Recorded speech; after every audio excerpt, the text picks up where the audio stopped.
On this episode of the Apple Watchers, Apple Watch getting over-the-air updates and possibly a camera, Apple Watch saves more lives, Best Buy can now service your Apple products, Apple's head of industrial design, Johnny Ive, is leaving Apple after 30 years, my take on iOS 13 public beta so far, our picks, and much more. This is episode number 4.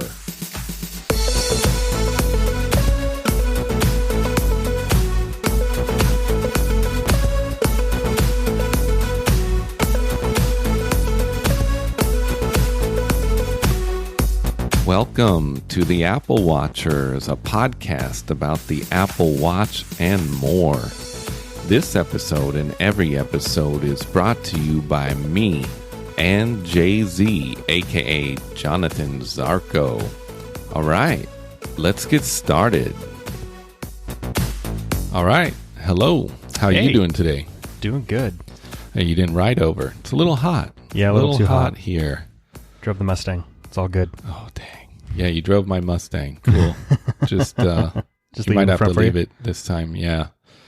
I just want to mention to anyone listening, this is a work in progress. Me and you are new to podcasting. We got some bugs to work out. You may hear little digital glitches now and then, and we haven't quite figured out what that is, but we thank you for being patient and listening, and this show will get better. And we are listening to you if you want to write to us on Twitter. That's at Watchers Tweet, and there's a link in the show notes. Yeah, you can love tell your us suggestions. Yeah, if you got suggestions, stuff you want to hear, we can cover it because we do Apple Watch stories and we do Apple stories. Maybe we'll turn the glitch thing into a game. Like, how many times did it happen? Recording. Yeah, good times. Well, why don't we start with some Apple Watch stories? So we're going to have to blaze through this because this was actually a busy week. I want to mention that too is sometimes when I start this doc for our show, I'm like, oh my God, there's going to be no stories at all. And then it's like scrape the barrel. Then it's like a floodgate. And that was this week. This last 2 weeks, it just opened up like a floodgate. So we're going to try to barrel through a lot in this episode. So it looks like Apple Watch is getting over-the-air software updates, and that's in watchOS 6. And it appears that it's not actually there quite yet, but I've heard conflicting reports. So I wonder if you need the phone to push it, like the phone detects it. Yeah, I don't know. And eventually you won't need the phone anymore at all. We've mentioned in a previous episode, I think they're striving to have the watch independent because there are some more stories coming up that are kind of proving that, And like I said, it would be great for people that have Android phones to be able to use an Apple Watch. Oh, yeah, for sure. So, yeah, but not too much else to say in it. It looks like... it'll be convenient. It's really nice right now with the phone, right? To be able to just get the updates. I haven't even thought about the last time I updated anything. So being able to do that with the watch, also really good. Yeah. Also, looks like you'll finally be able to delete built-in apps on watchOS 6. So that's kind of your, default apps like alarm, timer, stopwatch, remote, camera remote, radio, walkie-talkie, ECG, breathe. So get rid of breathe. Yeah. A lot of people, it's so good for you, but a lot of people hate it. It always seems to ask me at the most inopportune time. That is true.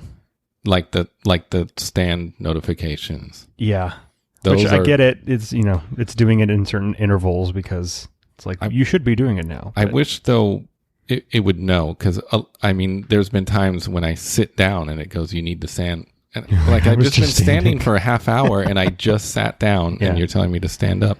You should have known that I just stood up. So that'll be cool because, we got that function on iOS in iOS 10. Mm-hmm. Is we were able to delete Stocks app and, et cetera, et cetera. Funny enough, I kept the Stock app, but I deleted the Apple Music app. Oh, man. Because I wasn't using it, but I did have Stocks. Oh, okay. So I was kind of the opposite of a lot of other people. Oh, okay. I couldn't delete the music app because I use their cloud backup. Anyways, moving on. I don't know if you've seen this, but some of the watch faces that are coming. One of them is called, and this is in watchOS 6. One of them is called Apple Watch California face, and that alone, the combinations are endless. And it's a really nice watch face. I like the analog watch faces. Yeah, this is really cool. What are these other characters? Are these different? They're different languages. Yeah, Roman, and I don't know what the other ones are there, but yeah, these are really cool. I really like the blue background with the gold. Yeah, it almost looks like a rose gold, unless my screen is off. But it's nice. Yeah. I mean, I wish the black one would save your battery.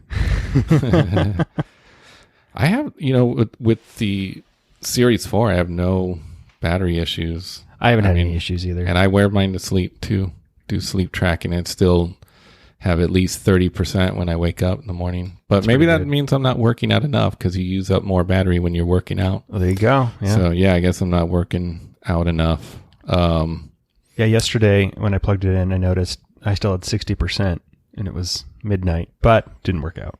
Yeah. So that was probably part of it. And of course, if you own a older Apple Watch, some of these faces will not be available. Looks like all the watches we've mentioned in another episode, except Series 0, will get watchOS 6, but you're just not going to get all the functionality, and you're not going to get all the faces. The faces kind of make sense too to me, because the sizes are different. Yeah. From the 4 to the 3 and everything else. So. Yeah. And it looks like for owners of the Apple Watch Series 3 and older, there will only be 2 new watch faces in watchOS 6, and that's the numerals mono and the numerals duo, which I believe those are like the big, blocky looking. Right. Simple. Yeah, those faces. are probably easier to scale down versus these other ones that have, individual digits all the way around. There's some tweaking that would have to be done to the actual design and the programming on it. So again, it makes sense. Those are the kind of things that happen when you start changing form factor. Yeah. That probably means, though, that a Series 5 will maintain the same sizes. Although, you know what I noticed here? There's the circle ones. Yeah. Which, again, may just be because they're allowing complications around the sides. Yeah. But yeah, if they were to release a circle face, they already have these set up. Boom, right there. Yeah. Yeah, definitely. This next story is a little complicated. It was a little hard to read through, but Apple Watch set to be evaluated in an innovative atrial fibrillation study. Fibrillation. Isn't this the thing that they kept saying, won't detect AFib? Or, no, won't detect heart attack. It can potentially detect AFib. That's correct. That was it. Okay.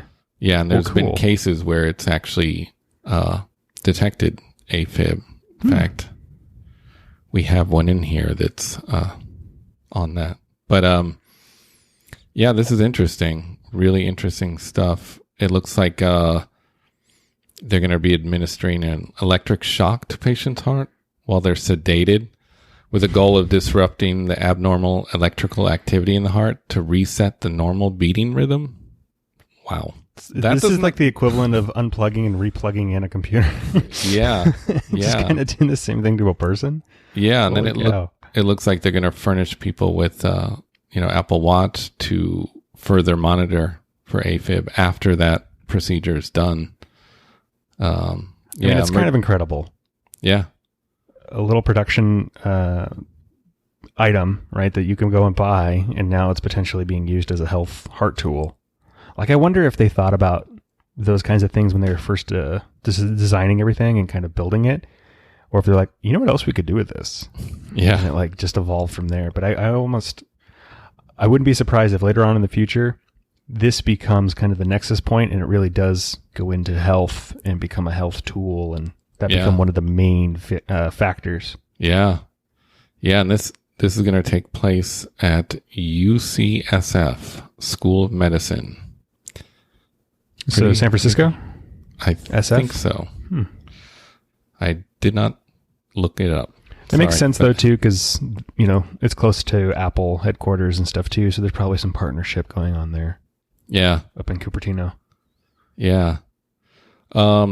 This next story, Apple considers Apple Watch bands that have extra functionality, and there's a couple stories actually.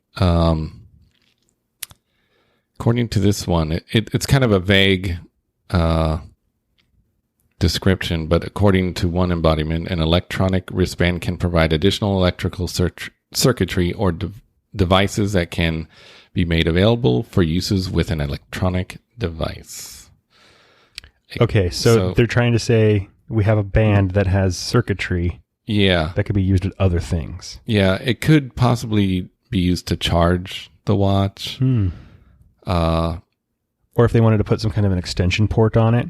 So if they're able to imagine the band itself connected and it was like a USB-C male and female connection instead of like a Milanese loop or something like that. Yeah. But then if you unconnected it and then you could connect it to something else and maybe it would do additional functionality or something.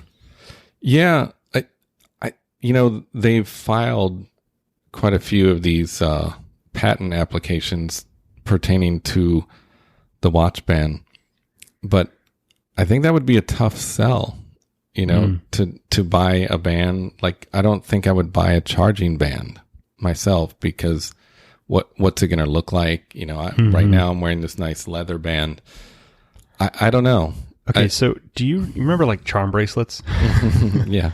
Now imagine, this is what I could see them doing, them selling attachment component pieces. So the band itself maybe doesn't actually have any extra power in it, but it can draw power out of the Apple Watch itself, but then be used to power other device pieces. So let's say I'm like, I want to add a camera attachment that then loops around the band, is powered by the watch, and it has the circuitry, so it's making a connection, it's able to power it, and now I have a camera. And then I go, okay, well, I don't need the camera anymore, I can take it off, and I get different functionality. Well, we have a story coming up related to that too. Oh, snap. I'm just jumping ahead everywhere. Yeah. Just go by that. I think that could be really cool. If they were figured out a way to make it so I could have little attachments and they just kind of get plopped on, and they get powered out of the device and I can pull them on and off. It's like when you used to have like dongles and things that can connect out of your phone, or even like the Apple Store, right? They're using iPhones and it connects to a POS point of sale system and has a barcode scanner and stuff on it. Same kind of deal, right? If they could just have that, and now instead of having phones, they have a watch and they can scan things, just beep. Oh yeah. Be kind of cool. Yeah. Actually, we'll let me cover that, actually, the related story. So Apple has explored adding positionable cameras to Apple Watch bands. So that's exactly what I said. Holy cow. I should read this before we go. Yeah. I totally did my homework, I promise. Yeah. You might want to maybe check it ahead of time a little bit, just a little bit. And I could probably put these in better order, but I put them in order by the date that I see these stories. But I did scroll through it, but like you said earlier, there were a lot of them, so I didn't get to all of them. That's super cool. Yeah, and I don't know that we need to get too much into it because, we've mentioned, I'm sure before, they file a lot of patents and some of them will never see the light of day, but they just have to grab them, so someone else doesn't file that patent. Right. Another company, a competitor. So this could be cool. I mentioned to you, I never bought an Apple Watch with cellular because there's no chance that I'm going to go anywhere without your phone. Without my phone camera. Oh. Yeah. Because obviously if you have cellular, you could still make phone calls. It looks a little silly maybe. But, bringing it up to your... But if you have AirPods... Yeah, that's true. Then you're But I cannot live without the camera. You just never know when you would need it. But if they had a really nice camera with, like 3 lenses... See, here's what I love about this, right? It's... Again, going to the band, if the band is the power source and the circuitry piece, then I could just buy little component pieces that slide on. You can choose. You can have a macro, a micro, and a whatever kind of lens, and you're just popping them on and off. Yeah. And then when you don't need them, you can take them off, and they're not drawing power. And when you do need them, they're there. This could be really smart and really interesting. And I know there's probably tons of other little cool inventions that could be made. Yeah. Yeah, it says here too, it would obviously for photos it'd be great, but FaceTime calls as well. Mm-hmm. Be pretty cool. What I like about this is the modularity of it, right? Yeah. So then too, new camera comes up. I'm like, well, my watch is still good, but now I can buy another little piece that pops on. Yeah. And this also might can help contribute to overall sales and growth, right? If people are already saying, no, I'm holding on to my watch for 3 years, 4 years. Okay, fine. We built a good product. It lasts a little while. But what if we can extend functionality with extras, right? Yeah. So then they're getting that incremental funding. And then eventually you're like, okay, well, now when I have 2 cameras on it and, like a Tamagotchi attachment or something, it's getting a little slow. Okay, now I want the new one. And it helps kind of bridge that gap into the next purchase. Yeah. It's smart. I can see it. Very cool stuff. Cool. Now some life-saving stories. Seems like because we're doing this podcast bi-weekly, there seems to always be some life-saving stories. So this one, Apple Watch Series 4 helps the doctor save a life in a restaurant. This one's interesting. Yet another case where Apple's smartwatch saved the day. A San Diego, California-based doctor uses Apple Watch Series 4 to detect AFib in a restaurant goer, potentially saving his life. And the guy tweeted about it. Right? And this doctor named Tommy Korn, and spelled like the band Korn. This guy rocks. He's actually an ophthalmologist. Oh. So, but apparently put the watch on this guy and detected AFib. Really interesting story and worth. So it was the doctor's watch, and the person was having a problem. He's like, hold on. He puts it on him. Yep. That's really cool. So essentially, again, talking about attachments, there could be other little devices and pieces. Imagine, paramedics now who are using it and they have special attachments that can detect heart rate monitor or blood pressure and glucose levels or things like that even. Yeah. It's cool stuff. So super cool. Another life saved. And we have yet another story. Apple Watch saves 30-year-old life while training in a UK marathon. Oh, wow. Yeah. This is what happens when you do that, like, couch to 5K. Yeah, this was pretty cool as well. Phil Harrison, 30-year-old, took to Reddit, says, thanks to Apple. In his original post, Harrison gave an account of how the Apple Watch nudged him to see a doctor while he was training for the Brighton Marathon, and how the wearable may very well have helped save his life. And then in early April, Harrison said he started getting heart palpitations that didn't appear to stop. So he happened to have an Apple Watch Series 4 with a sports and a consumer-facing electrocardiogram. We all know that has that. When he opened up the ECG app, ran a test, the app sent him a warning, detected signs of atrial fibrillation, and advised him to seek immediate medical attention. So that's cool. So he went and talked to a doctor. Yeah. Sure enough. Yeah. Had to get checked out. Wow. Yeah, a lot of series events here that led him up to that. And now, 2.5 months later, Harrison said he is about to undergo an open heart valve repair surgery in early July. Wow, this totally saved this guy's life. Yeah. That's awesome. Yeah. Holy moly. Yeah, that's why... There's just only upsides to this little product. Yeah, I still like the looks of analog watches. Yeah. But I live in this paranoia now. I can't put it on, This guy's 30. I'm 50, Who knows what's going on with my heart?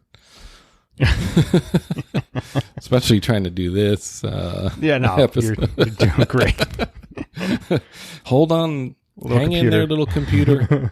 You can do it. Every time it dies on you, your watch taps you on the shoulder like, we're detecting high spikes in heart rate. Yeah, I may have definitely a high heart rate during this episode. So I don't know if you were aware of this too. Apple, I believe this would got to be the first time, Apple providing watchOS 6 beta to select AppleSeed members. So it's not to everyone. And I don't even know how these people are getting alerted. Mm-hmm. Like an email. I don't know.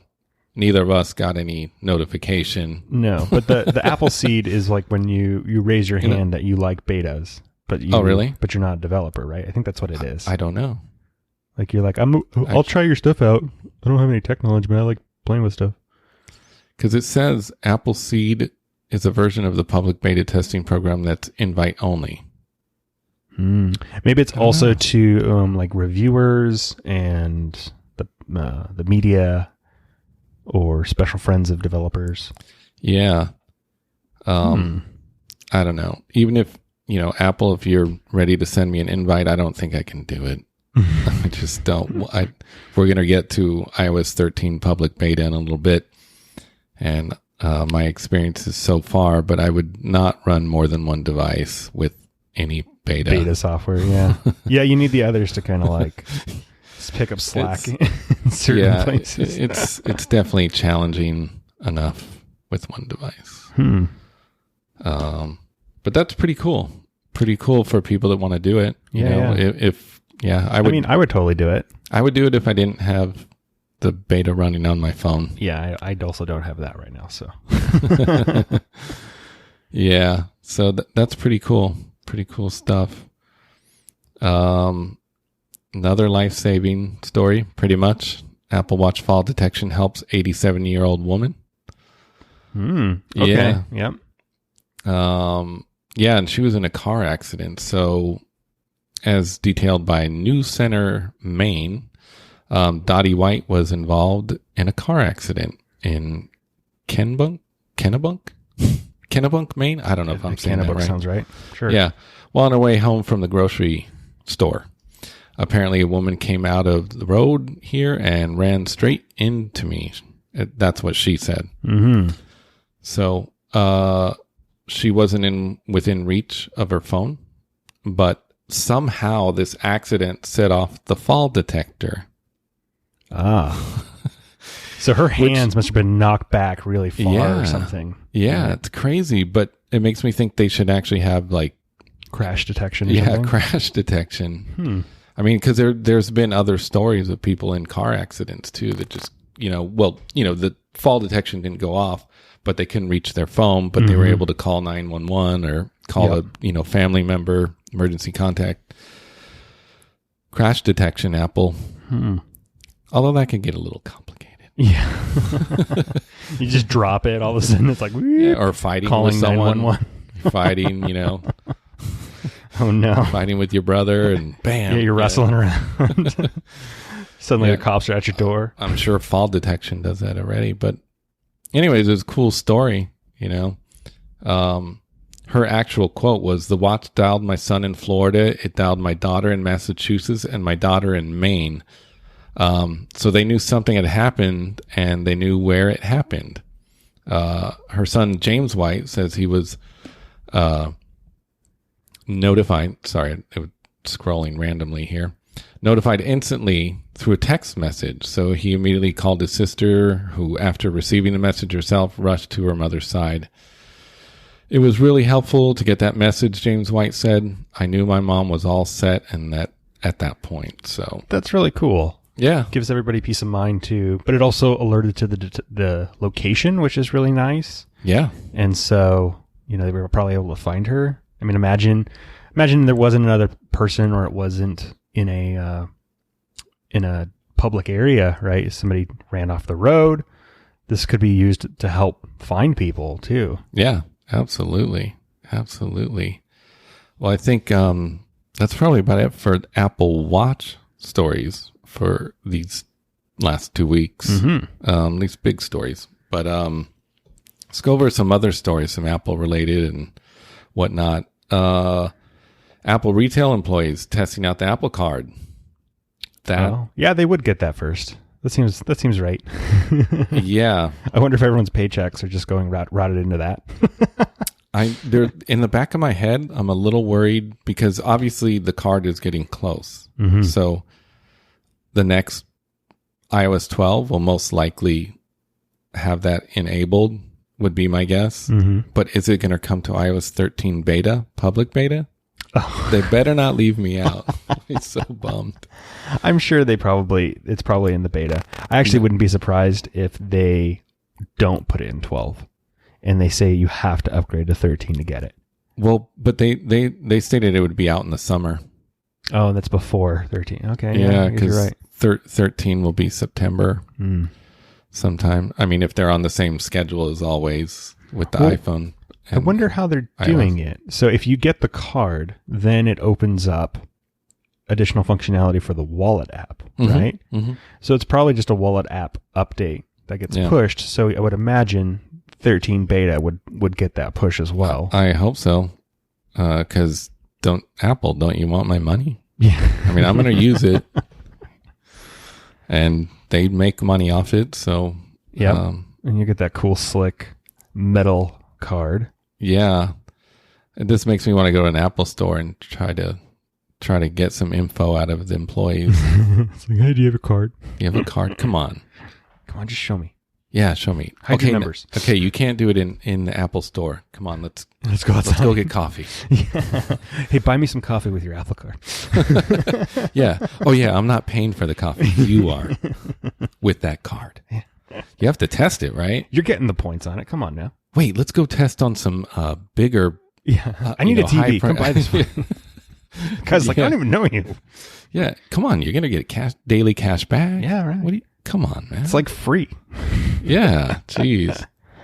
But I guess there's been some screenshots out there of the beta. An Apple Card show the test versions. There's been images leaked of what it looks like, although we kind of already know. Yeah, they showed it. Yeah. It's all looks nice. I think it's white, right? And it has no numbers on it either.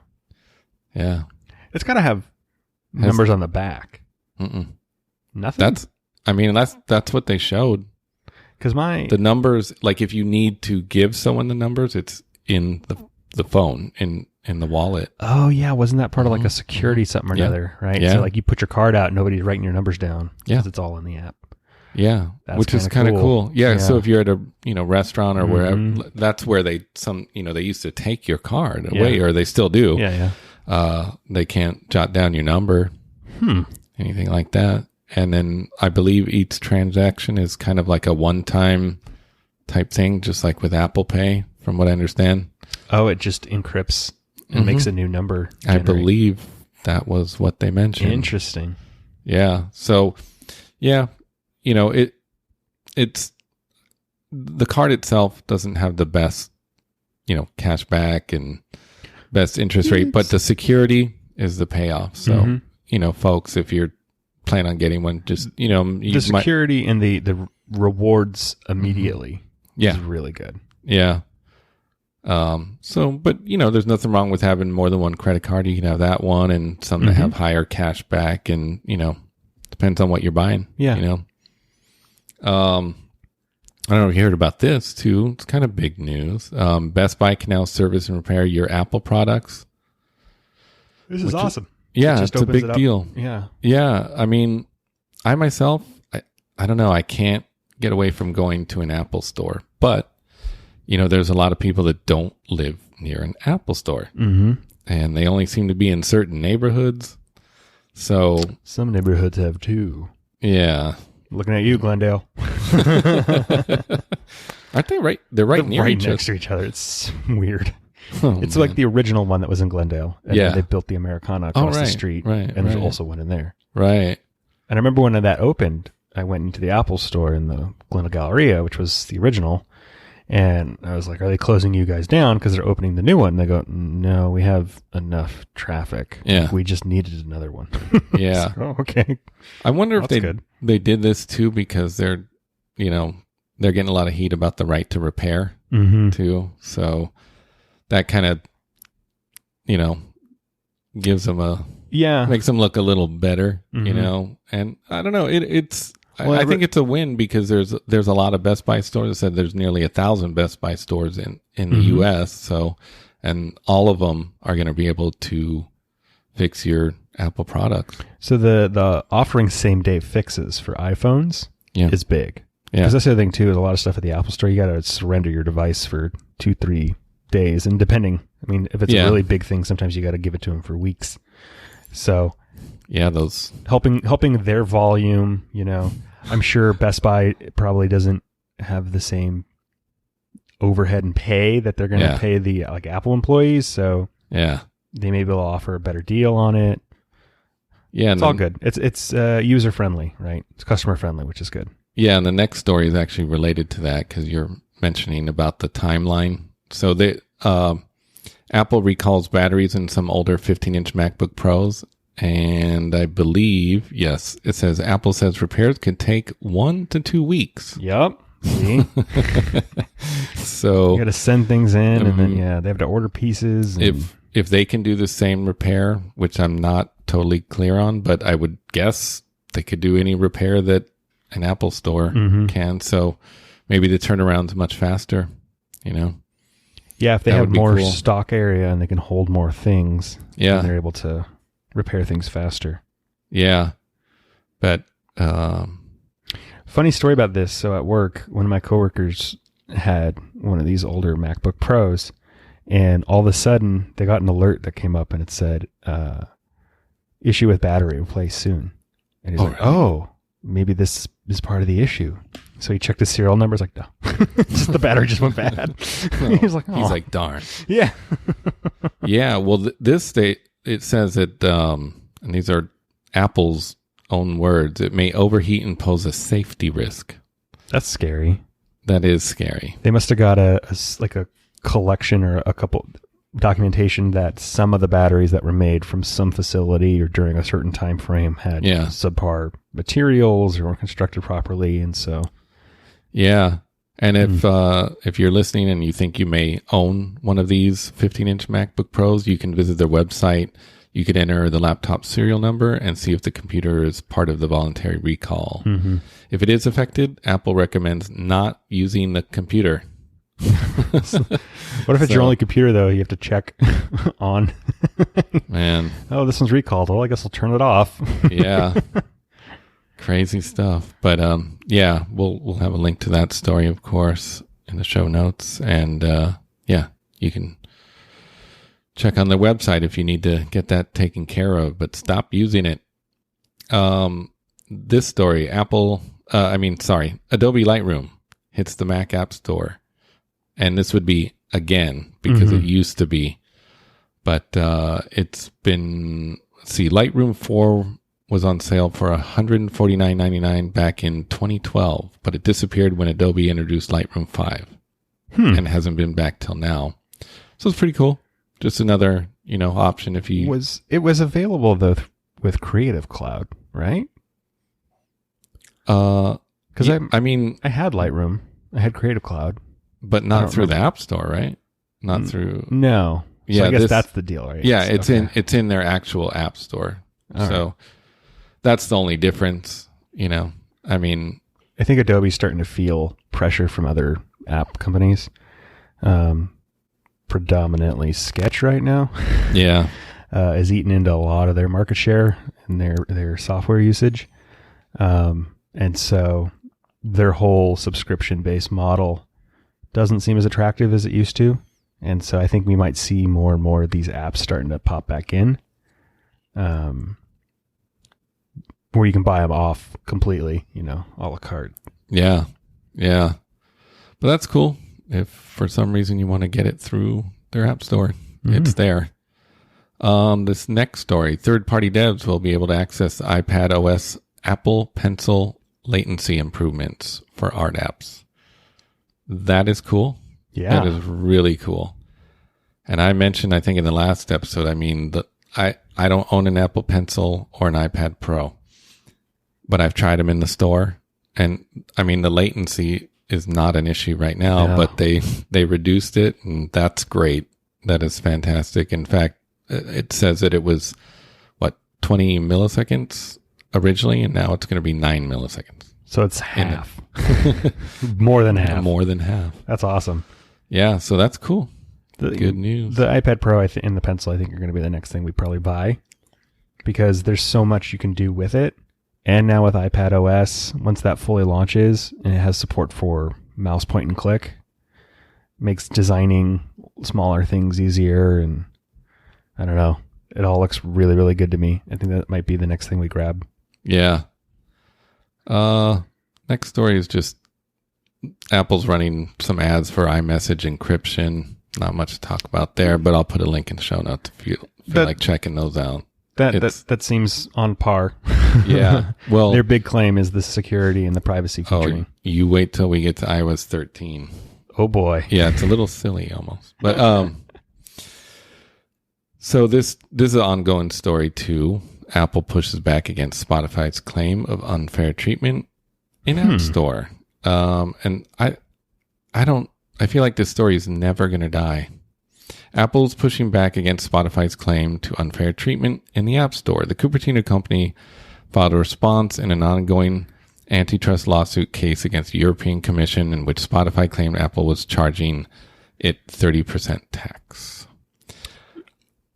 How are they collecting on this? Here's what I was, unless I'm using iTunes or Apple Music in this case, or the App Store to pay for my subscription, I don't know why Apple is claiming 30%. I don't think they can. That's the thing, is if you sign up for Spotify just online, they're not collecting 30%. Right, exactly. So Spotify, what the heck? And I believe that's what Apple is stating. And not only that, but it starts at 30% and then goes to 15% is what they take. And that's for any app. Oh, so if it's an in-app purchase. So if I start with Spotify free and then I, within the app, decide to get the subscription, then Apple's taking 30%. Yeah. But isn't there a way that they can just open... I don't know if apps are allowed to open Safari. Like I think there's probably some rules. So that if you want to start the subscription service, then okay, I can kind of see how Spotify's... Yeah, and it states if they don't go through the app, then companies like Spotify need to pay 30%. First year for customers, then it drops to 15%. So... They should offer a discount if you start your subscription through their website. Like a 5% discount for the first year. Yeah. So okay, if you want to take it through the Apple website, you're going to pay the full tilt. Or if you go through spotify.com/FUApple discount, save 5% on your subscription for the first year. You're going to get a lot of people who go and do that. Yeah. It says here too, Spotify pulled out of in-app purchase program back in 2016, which Apple claims there is their reason that all Spotify customers who qualify for in-app program only pay 15%. I say, come on, Spotify. Time to enable Siri shortcut and move on. Yes, please. They really do, because we know from the WWDC that is basically, if it's not enabled now, it's coming. Yeah. So... Yeah, just I don't know. Move on. All right. Yeah, it is really time to move on. See, like I can understand, HBO, because we pay for HBO through the App Store, so I get a charge from Apple for my HBO service. I can understand that HBO being, paying the piper. Yeah. In that regard. Yeah. But I don't fully understand the Spotify one. Yeah, it's a little crazy. Next story. Apple scraps plans for supercharged iPhone camera sensor. No. That's a bummer. I say no. Is it because I couldn't fit it? I don't. It's too big. Just fit it. Make it a little thicker. It's okay. The photos could never be too good. No. Yeah. I need more zoom. Please. Yeah, higher resolution. Yeah. we're not going to go into that too much. I mean, they you hear rumors of them adding things, and you don't even know if they're true. And so I don't know. There could be a multitude of reasons too why they pull it out. Maybe the manufacturer can't do the supply number, or they couldn't get the deal done to get the price. Maybe it doesn't work properly yet. Yeah. They got a high standard. And even if it's not in this next iPhone, it might be the one after that. Yeah. So it'll be optimized and even better. Now this story. Wow. This was a big, big, big story.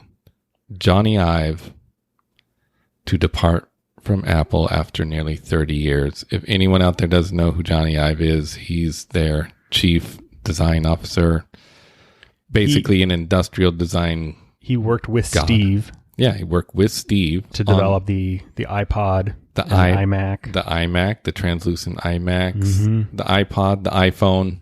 Yeah, he established, basically the industrial design and aesthetic for Apple, starting back in the early 2000s, or actually even earlier, right? If it's 30 years. I had mixed feelings. I was super nervous.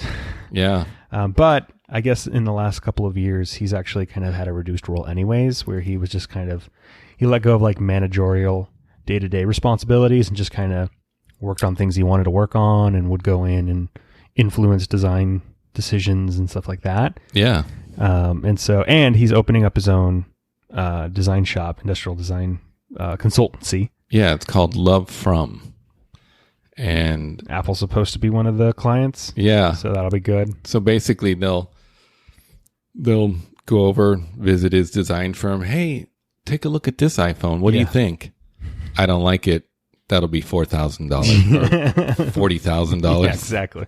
I don't like it. Make it black. Make it more black. $200,000. But it could be none more black. Go blacker.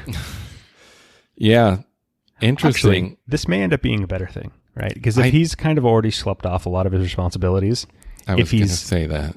If he's now actually as a consultancy, maybe he'll actually pay attention and be able to influence things a little bit better. Yeah. A little more closely. Yeah, and he's really, he's taken a back seat to what he was doing, and ever since the launch of the Apple Watch in 2015 is when he really kind of stepped away. Yeah.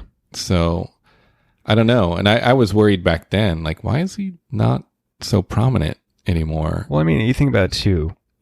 Apple is so big and he is so high within the company. Money isn't a problem anymore. And he's an artist, right? He doesn't care about growing the business. He wants to make cool stuff. And so I could understand, he has his stockpile of cash and he's like, now I can go do whatever I want to do. I want to make other things. Didn't he worked on like an all diamond ring? Oh yeah.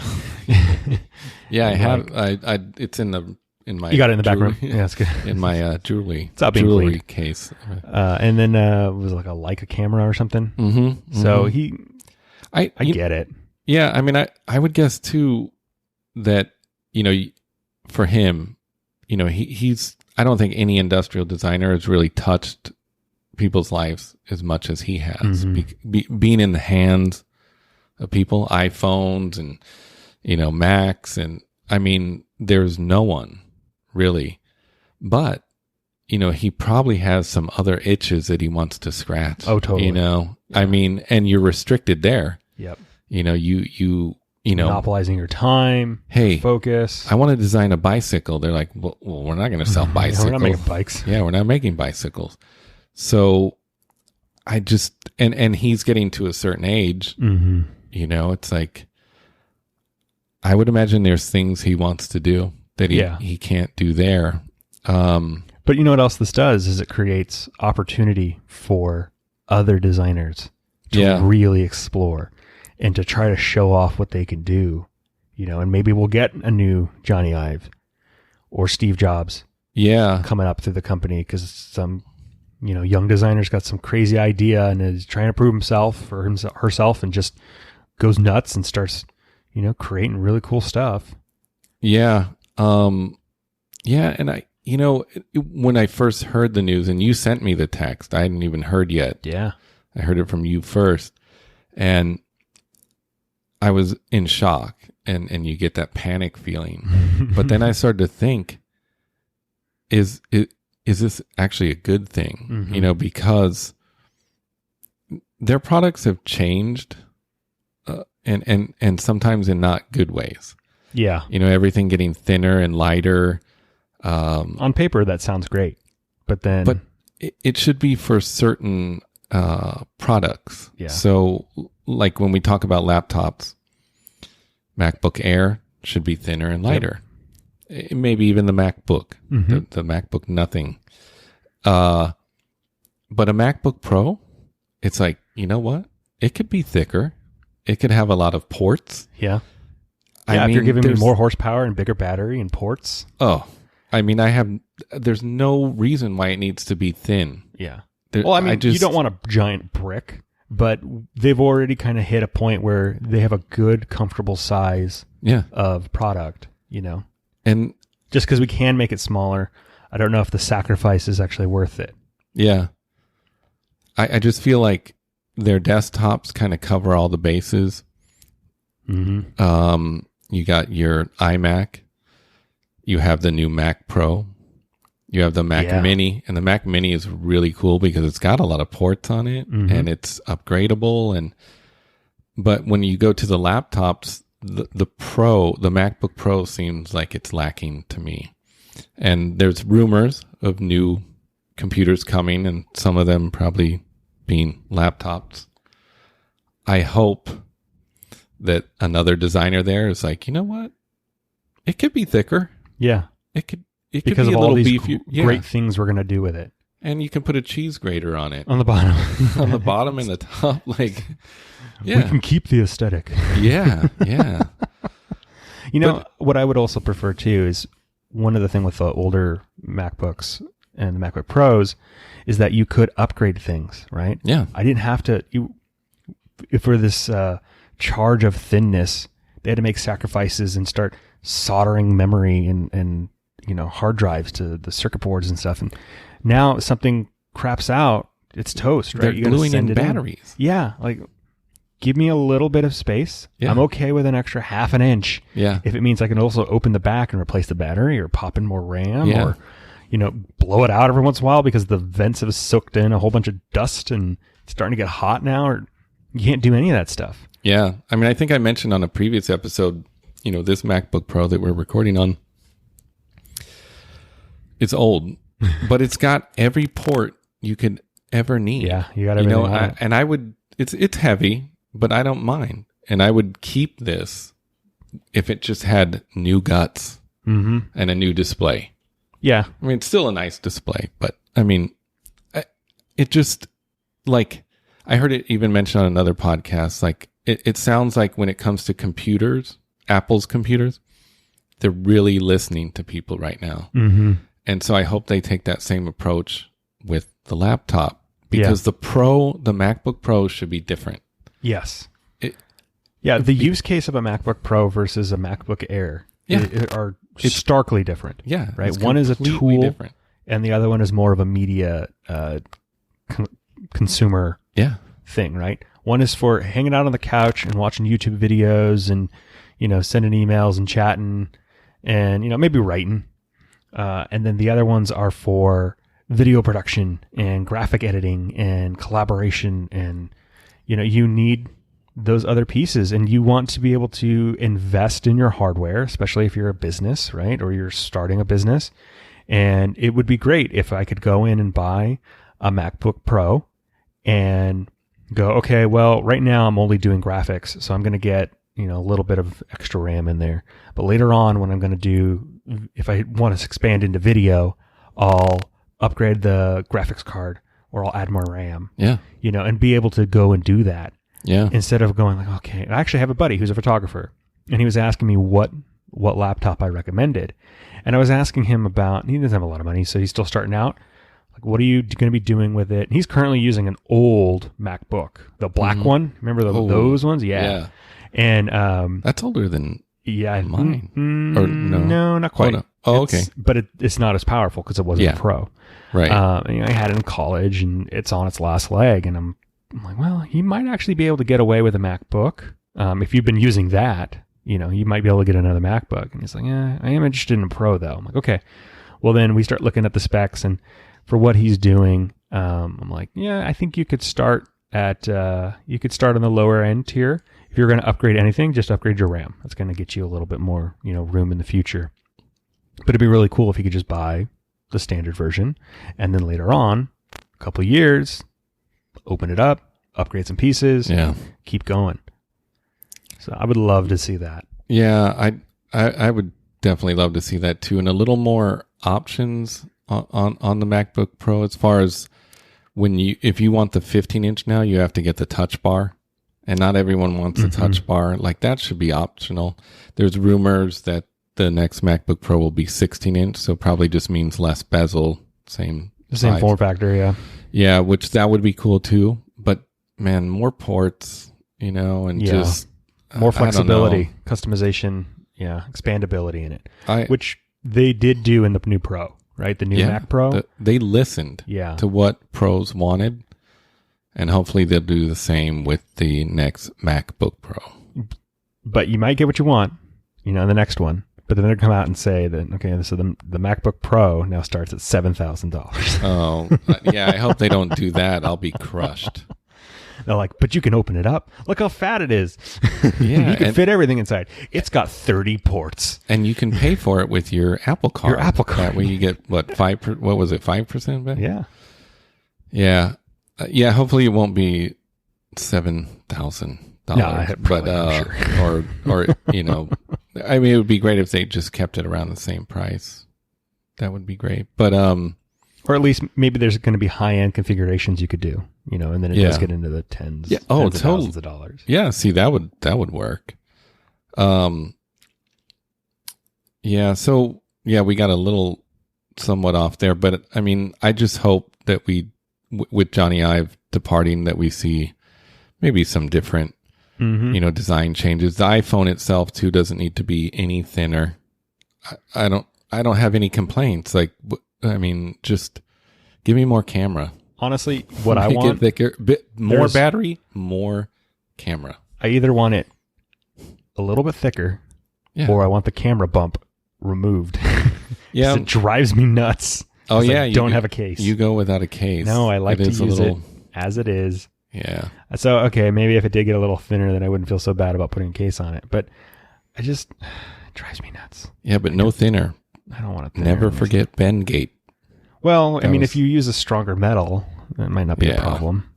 Although, but you're using like platinum or something. Now their phones are $20,000. Yeah.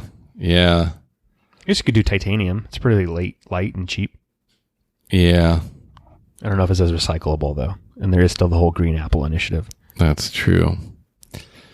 Well, I think that wraps up for the stories for these last 2 weeks. I wanted to mention that I'm running the iOS 13 public beta on my iPhone XS Max.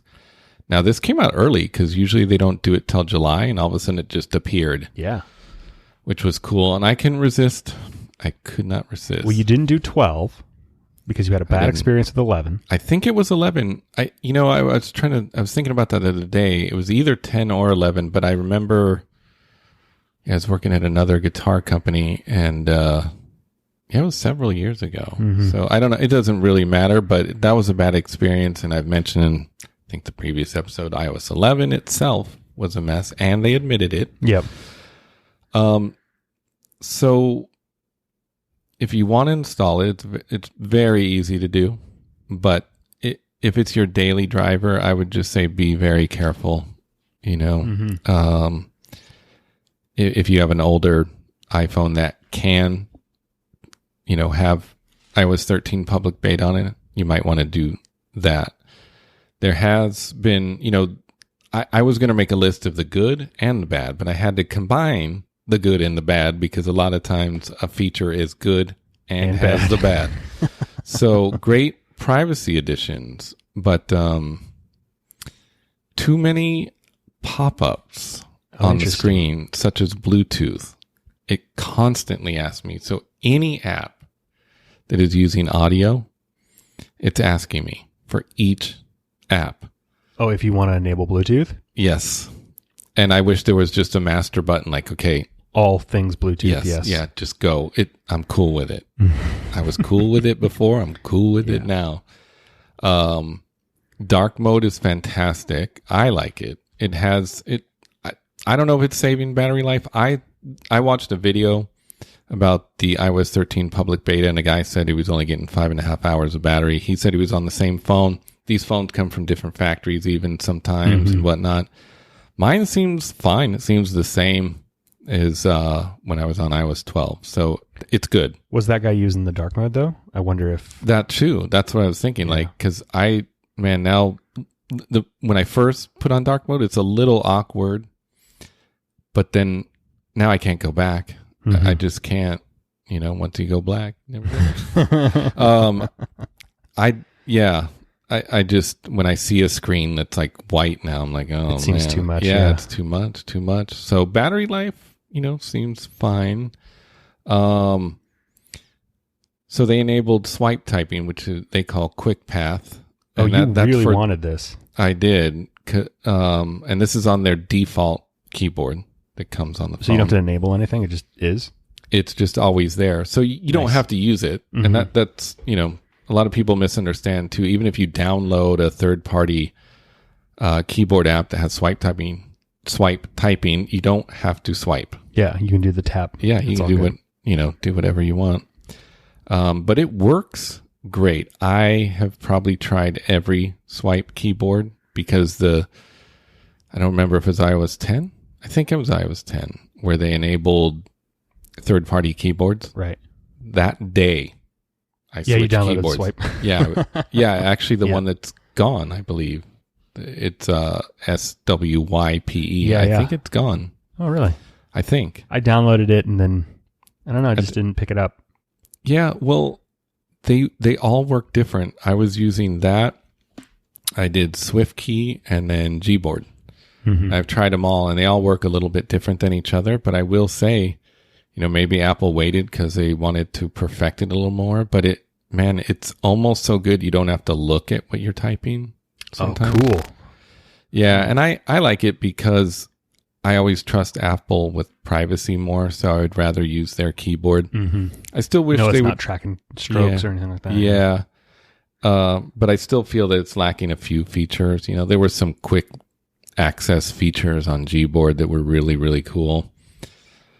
So it works really well. It also adjusts color, as in if you're in any app that's dark, because some are still light. That just to let people know too, because a lot of developers haven't written in their code for dark mode. Yeah.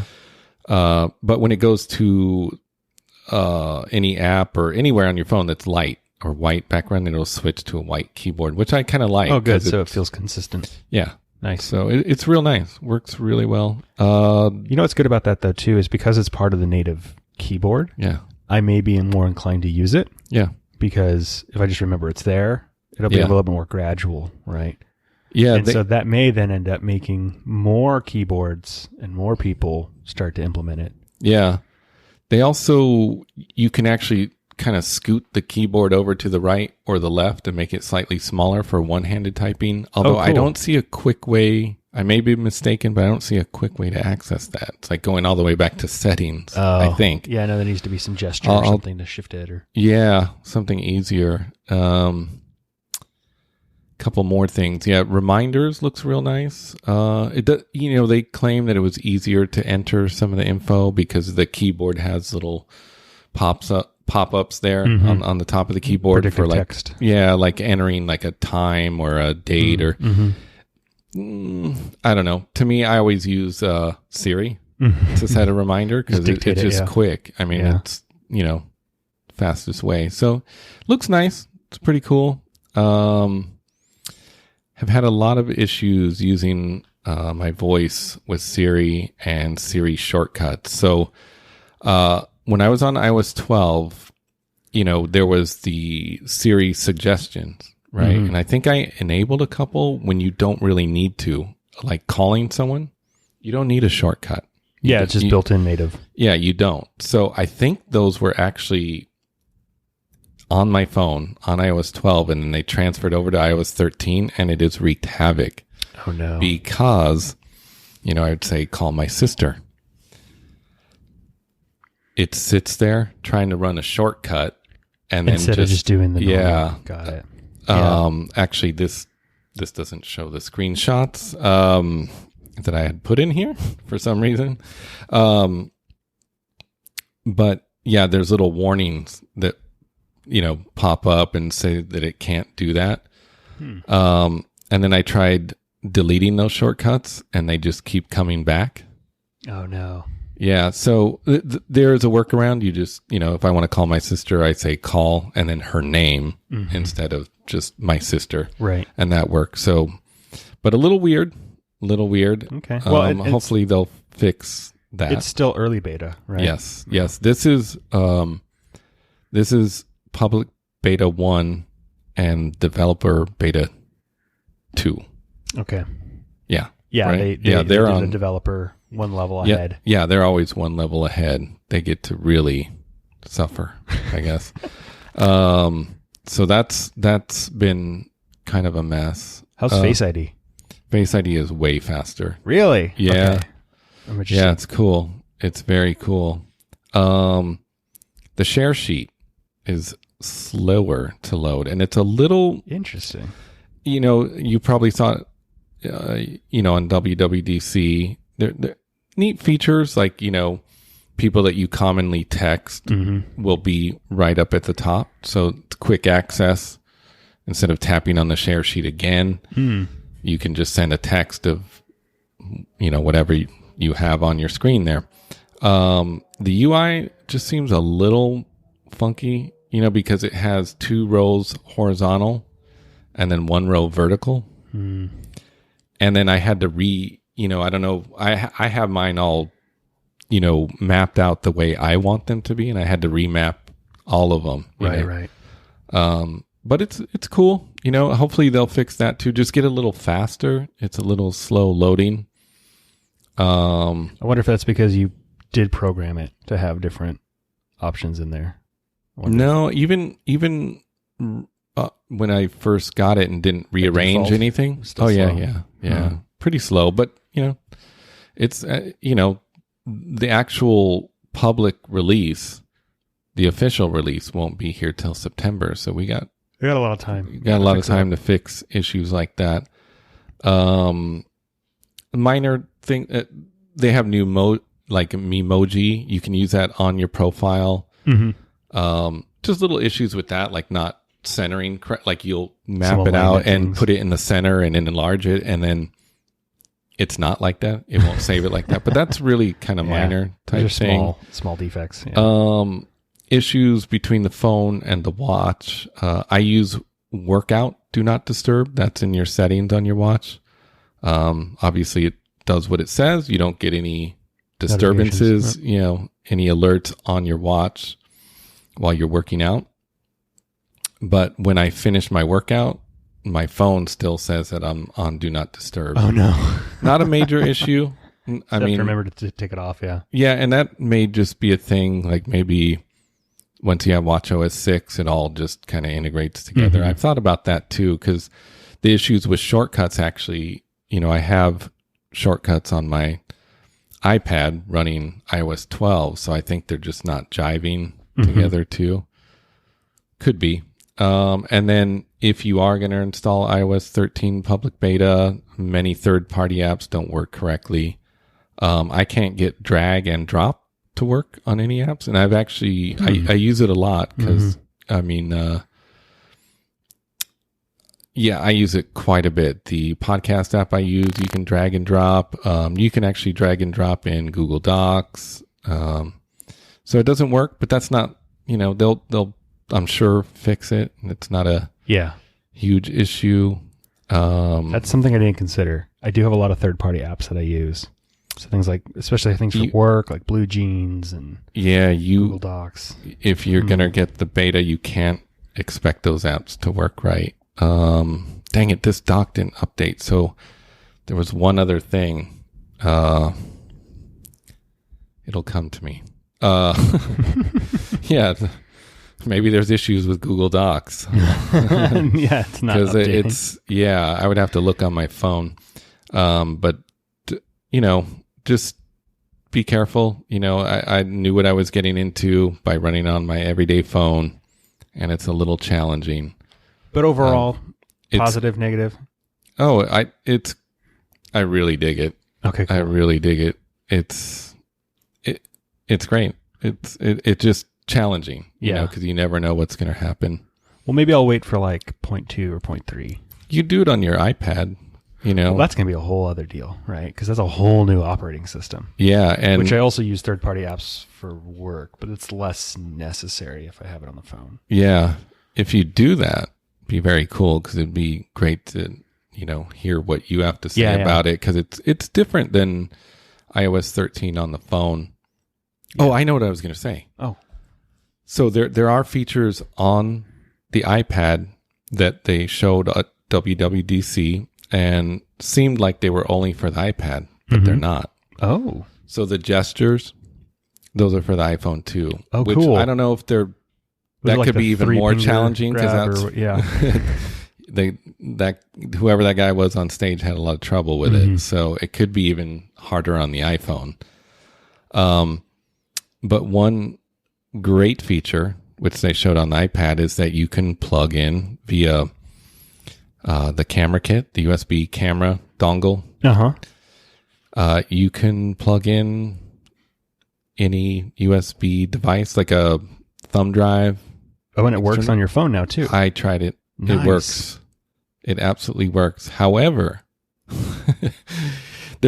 I couldn't see any like eject button like you would have on a computer. Right. And I pulled it out, and then my whole phone went black. Like there was nothing.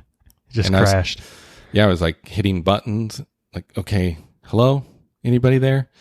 Hello? Were you no. I was like going to get into panic mode, and I had to leave somewhere, and I was like, oh my God. But then it just came on. Like, hi. Oh, it rebooted. Well, it didn't even, it wasn't the Apple logo. It didn't shut off. I don't know what was going on, but I'm like, okay, I won't be trying that again. I'll wait till the the official public release, but it's pretty cool. Maybe it's not supposed to do it. No. Maybe there's something open for... I don't think so. Well, because how did you access the files? Were you able to open the drive on your phone? I didn't try, and I'm not going to try again. Yeah. But how did you know it worked? I could see, because I had named that drive. It was just a thumb drive. I named it, and I can see it right there. And I did tap on it, and you can see all the files inside. It just comes up on your home screen as like an icon? In the Files app. Oh, in the Files app. Yeah, sorry. Okay. I left that out. But you have to be in the Files app for that one. Okay, so then you're able to see it. But there are... Oh, cool. We've discussed other apps like Lightroom. You'll be able to import directly and not even into Files, but actually into Lightroom. So that was pretty cool. I mean, it worked. I just didn't try dragging any files, and I would guess, like I said, drag and drop isn't working too well. So I don't know if it would even work. It would just go black. Yeah, the whole phone would shut off completely. But that's all I have right now. I mean, it's really cool, but just be, if it's your daily driver, be careful. Did you notice Siri's voice sounding differently? Oh my God. I guess, but it's off and on. So, yeah, it's all over the place. To be honest, sometimes it sounds like a robot. Oh, and so worse even? Yes. And then it will revert back to sounding good and natural. Huh. So I think between that and shortcuts, I think there's something going on, that they need to. Yeah. There's some bugs. There's probably...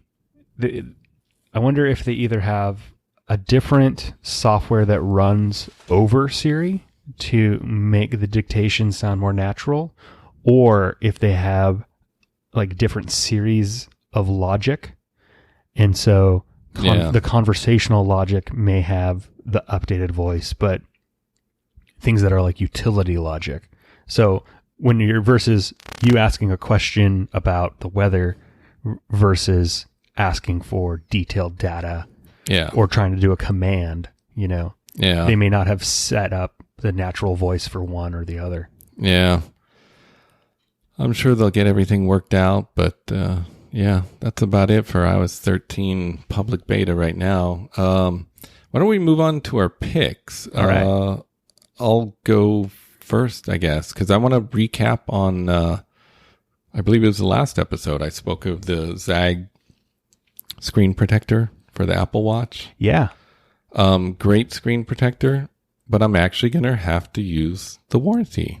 Uh-oh. What happened? Yeah, well, it got a little crack. I don't know where I got the crack, but it's just a little hairline crack, but that's what it's supposed to do, along with even iPhone screen protectors that are glass. Folks, they're supposed to crack instead of the screen that's underneath, which is your screen for your Apple Watch or iPhone. So it does what it's supposed to do. So far, their customer service was great. I called in, spoke to someone. They were really super helpful, and they pointed me to a couple sort of warranty replacement facilities nearby to take it to. And it is going to cost $10, but it would cost that you have to pay if they mail it $10, or you can go to one of these shops and that shop will install it for $10. So I'll do an update once I get it in, finish the whole warranty procedure. But the screen cover itself was pricey, as I mentioned, but you get these warranty replacements. It cracks. You don't have to pay another, what it was, $40? Right. You don't pay another $40. You get it replaced for $10. That's awesome. And so it's worth it. And right now, I'm going to wait till after the whole 4th of July holiday to get this replaced. Just running out of time here, but it seems like it's going to be pretty easy. So I'll follow up when the whole warranty is finished. But it's pretty cool. My pick is called My Water Balance. I track a lot of things that are related to health. And it may seem a little silly, again, just like maybe a meditation app that I mentioned, but I do this one because it motivates me to drink enough water and liquids. Hey man, fluids are important. Yeah. And what this one does that's different than others, because I have tried others, a lot of the others only track water, which is very inaccurate. Mm-hmm. So this one will track all kinds of drinks: water, coffee, tea, coconut water, protein shakes, alcohol, wine, beer. And the reason, and they give you different credit though, because obviously when you're drinking coffee, it dehydrates you. Right. Yeah. So it's not going to give you as much credit as water. And then let's say you drink coconut water. Well, you're going to get more credit because it actually hydrates you more than water does. Kind of more than water. Interesting. Yeah. So really great app. And the reason I put it in here too is because I think it was last week or the week before, they just added Siri shortcuts, which is awesome.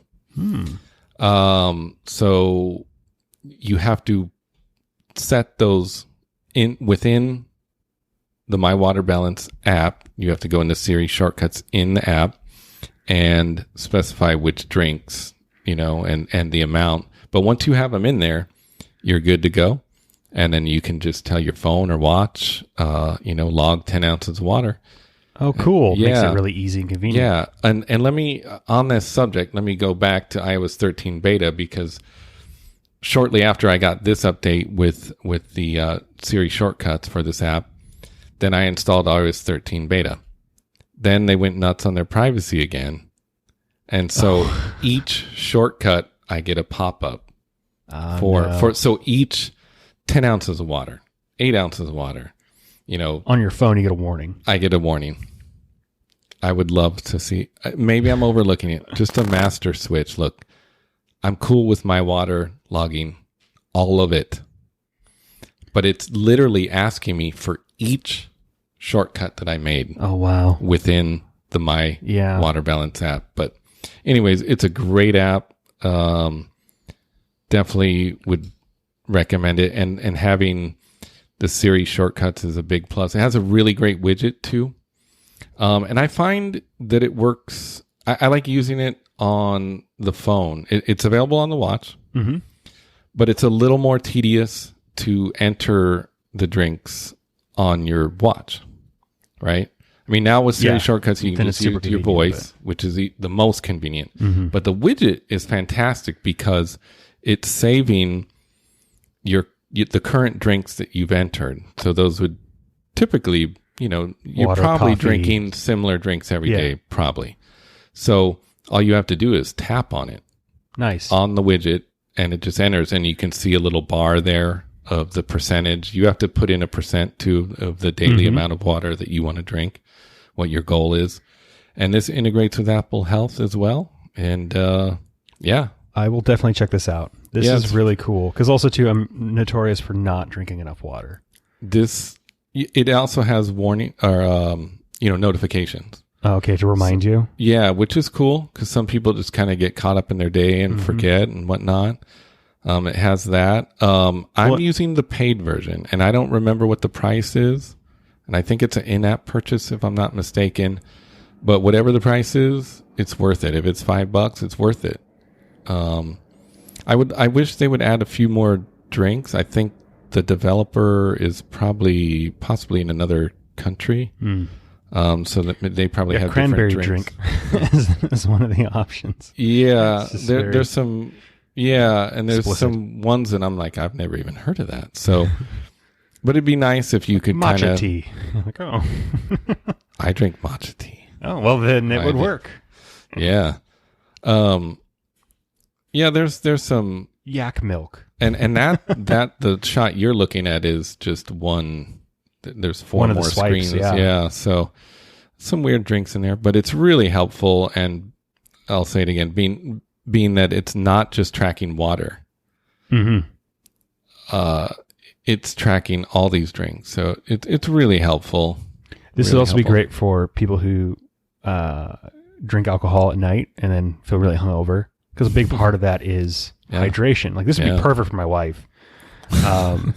Because for every drink or cocktail she has, we're like, okay, you got to match it with the water so that you're not ruined the next day. Yeah. And, you can kind of pre-gain water essentially, make sure that you have enough in you before you start, and then you can enjoy your night a little bit better.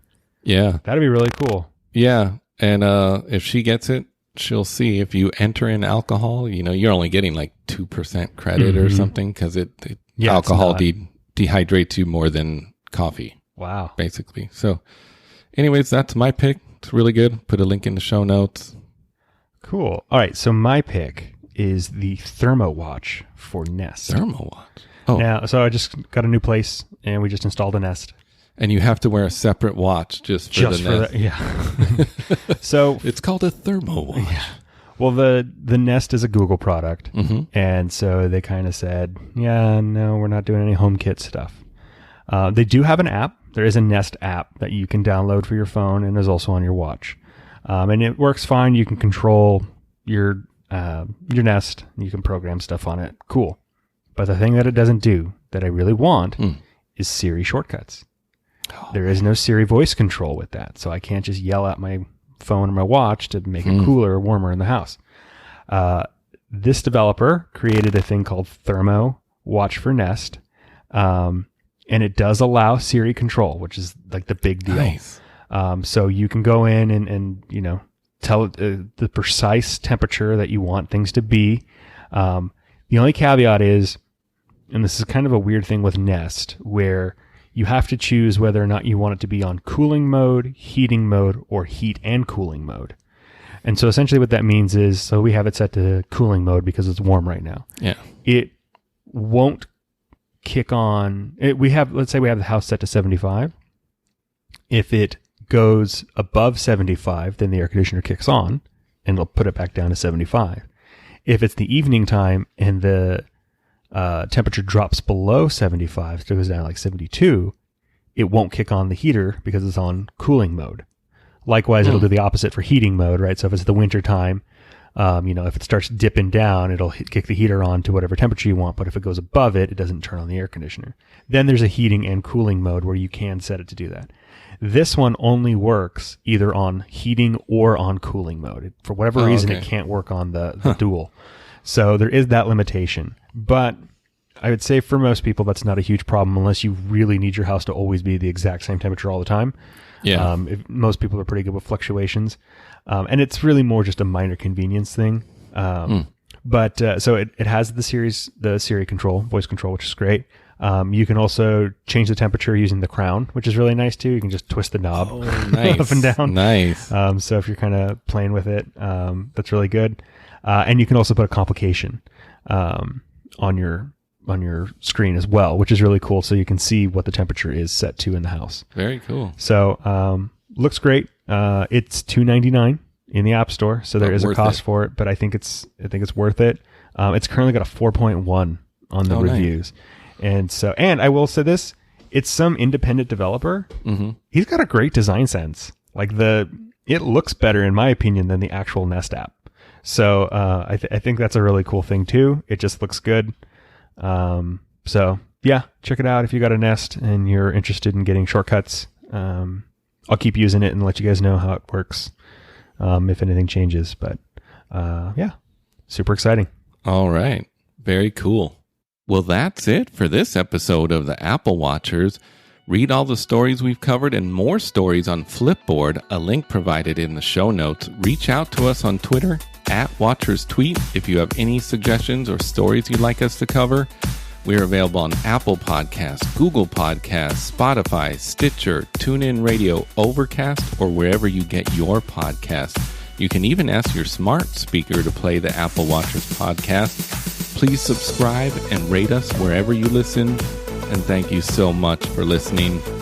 Until the next episode, I hope the only complications in your life are the ones on the face of your Apple Watch.